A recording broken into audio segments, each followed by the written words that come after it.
Hi everyone, Dan Gunner from Insane Cyber. Welcome back to this week's Tech Talk out at S4, where we're going to talk about when firewalls fail and what to do about it.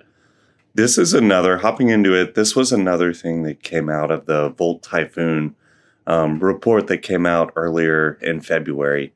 And what was interesting, right? This report, for those not familiar, is basically it was a joint report, so a lot of U.S. as well as other Five Eyes partners, Canada, Britain, others, released this joint report talking about Chinese-based intrusion activity into both IT networks and OT or industrial networks. What's interesting with this is the intent that came through the report, right? Is this activity is kind of tied to not maybe immediate impact, but impact as things geopolitically heat up in other areas, right? So, something to point out up front that's interesting about this, right, is that side that this is prepping for the future, probably, or them prepping, right? Because a lot of times, you don't just wake up with access to a network, right? And so, kind of really interesting case study we'll talk about. We'll pick a certain part of Volt Typhoon. Volt Typhoon's a popular hot topic. Lots of groups talking about it. So we'll dive only into one area though when we get into it. What's interesting with Volt Typhoon, and we did a previous talk on Volt Typhoon on one of the tech talks, is it used living off the land, right? So instead of having sophisticated malware, that was purpose written for this, they use built-in features to Windows, built-in features to other operating systems, right? In the case of this report, what was interesting is they used valid accounts that they had collected. The report said up to at least 5 years and probably even longer than that, right? As well as built-in Windows features. What makes living on the LAN challenging, right, is it blends in with the noise, if you will, of normal activities, right? They did do extensive pre-exploitation reconnaissance. This also makes it tricky, right? Because when they've done their homework, when they know exactly what they need to do, it's going to be a little quieter to catch unless they make mistakes, right? And so with this, right, one of the big report recommendations was to hunt for this or similar malicious activity. So today, again, we'll only talk about one specific one, and something that stuck out with the report was T1190. This is exploiting publicly facing applications. In the case of Volt Typhoon, what made this really challenging for initial access was they went against Fortinet, they went against Pulse Secure, they went against Netgear, Citrix, Cisco, right? A lot of routing and switching equipment, as well as a lot of firewalls. The firewalls are going to be things that are exposed to the internet, right? This routing and switching equipment often exposed to the internet, and so it's a big challenge, right? In this case, they were observed using both public exploit code found on GitHub, as well as 0 days. Volt Typhoon and the group behind it,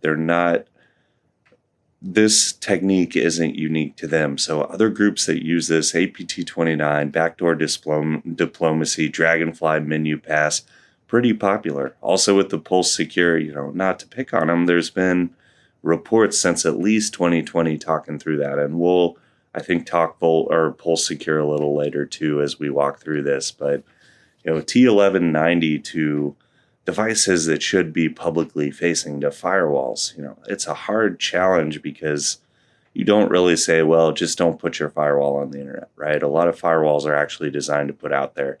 Hence, what our talk today is how to deal with finding and dealing with compromised firewalls. So the CVE behind this that was in the report was 2022 42475. And in the report, I think at the time this happened, they basically said, hey, there was still a FortiGate device that was vulnerable to this CVE. They hadn't patched it. So again, first lesson learned, right, is firewalls, just like other software, or just like any other product, have software on them. That software has bugs, right? Your things that are most visible to the internet should be prioritized to patch quick, especially in this environment, right? Because Volt Typhoon was not the only threat that's using this type of technique. There's really good blogs for this. So Fortinet's PCert did an awesome blog on this. Bishop Fox, they have some code that we'll look at a little later. There are GitHub codes out there, Watchtower, a bunch of other interesting ones on this. Almost working code for this is on GitHub. Why I say almost working is these exploits actually require specific memory locations. And so a lot of these scripts, luckily, aren't just scripts you can download and run. Has to be some tailoring to the specific FortiGate version. So in the report that we saw, they said, hey, this was against a FortiGate 300D. The memory locations you need to get this exploit to work luckily aren't in there. And so the exploit code is almost working, with the big step of figuring out like, hey, you need to add the memory location to the script to actually carry out this exploit. Again, Fortinet did a great write-up on this. This vulnerability was with Fortinet's SSL VPN-D, right? So the VPN daemon for the SSL VPN, right? And with that, it's a further challenge, right? Because you're like, okay, in this case, this wasn't an application. This wasn't something that shouldn't be internet exposed, right? At a lot of sites here, SSL VPN is how people are getting remote access to the site, right? And to that point of this being an application that's key that's often not going to be turned on, this is going to be on if people need that access. What was interesting in the report was a generic Linux implant was written for FortiOS by the Volt Typhoon actors. They patched the logging process. So from a persistence, hey, let's make sure this blends in and keeps running. Logging is a good one, right? Because as long as the application's running, that's going to run.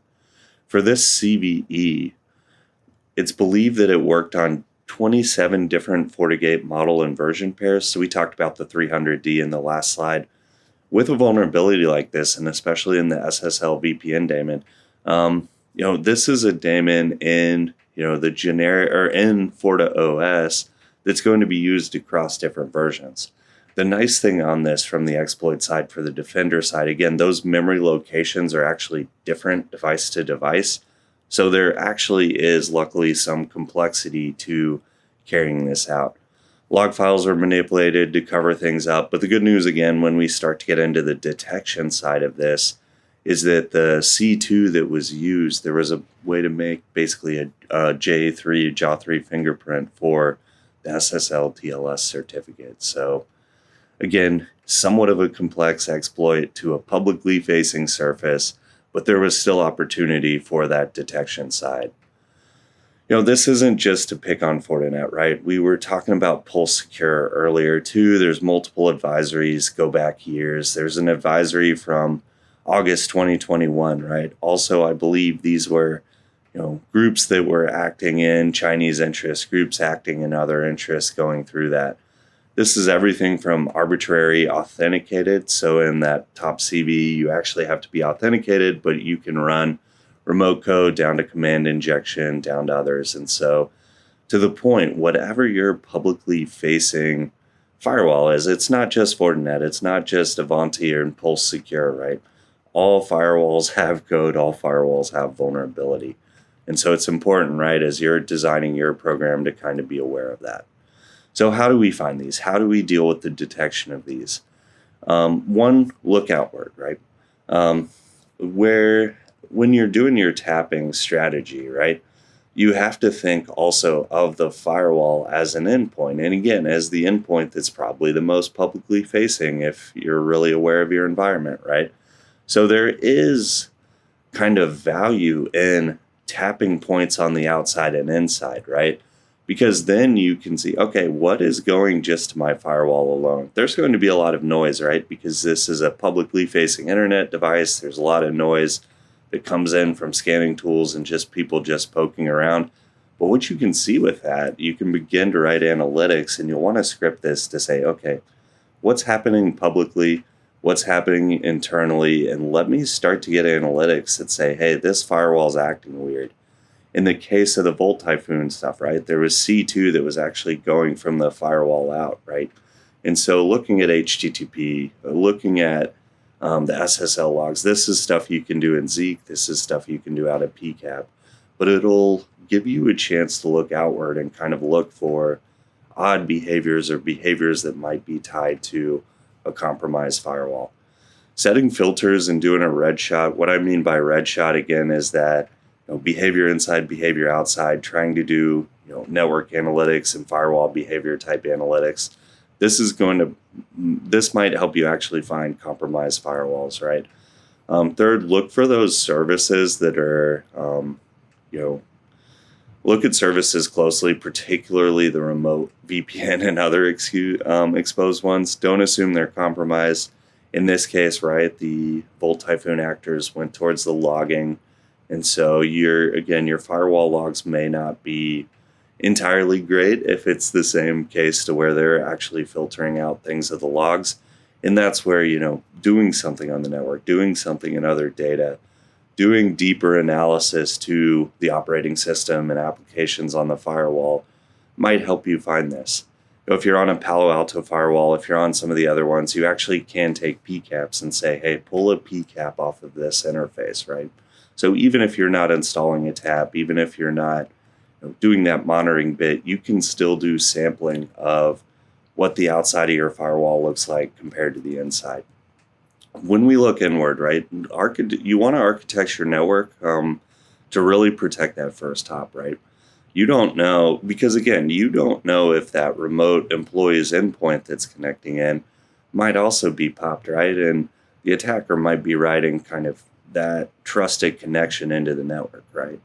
So with wherever your hosts end up inside of the firewall, you almost want to treat that as a DMZ, right?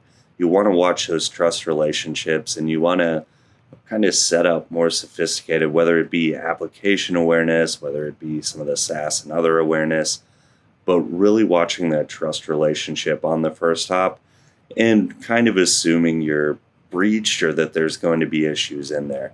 Using user behavior and device analytics, that might help you find some of the rogue users, some of the unusual behavior.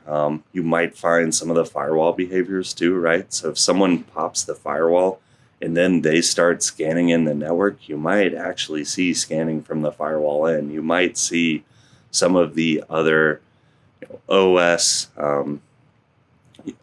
discovery type deals in there, right? Finally, don't forget the firewall is often a Linux or other embedded OS itself. The Fortinet blog had actually a really good write-up on some of this. And so what this all comes down to, right, is think about how you're looking outward. Think about how you're looking inward.